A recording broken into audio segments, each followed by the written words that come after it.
Alright, so in this example problem, we want to know what the radial acceleration of the Earth is as it orbits the Sun. So hopefully you've already done this problem, and now we're going to just go over the solution, so you can compare your work to my work. Alright, so we have the Sun and the Earth is orbiting around the Sun. And the Sun is causing the Earth to experience a radial acceleration. We'll talk about the force that causes that radial acceleration much later in this semester.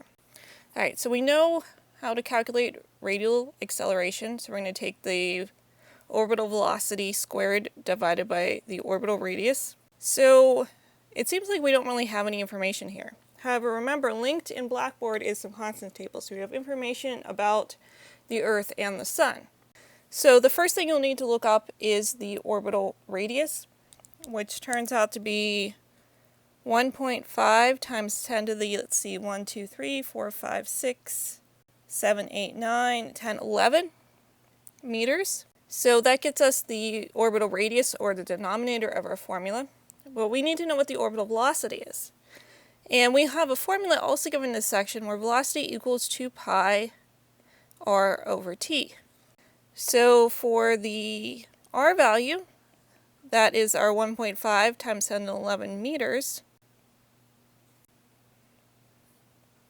And we know a year is 365 days, but that needs to be converted. So we have 365 days. And see, there's 24 hours in a day. So our days are going to cancel out. And then we have, in 1 hour, there's 3,600 seconds. So the hours now cancel out.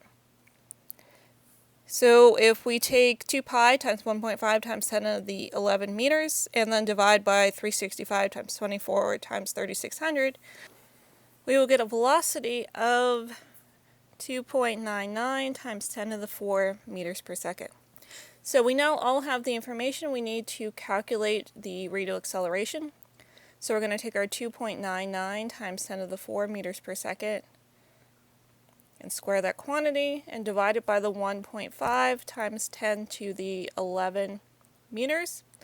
And that's going to get you a radial acceleration of 5.95 times 10 to the minus 3 meters per second squared.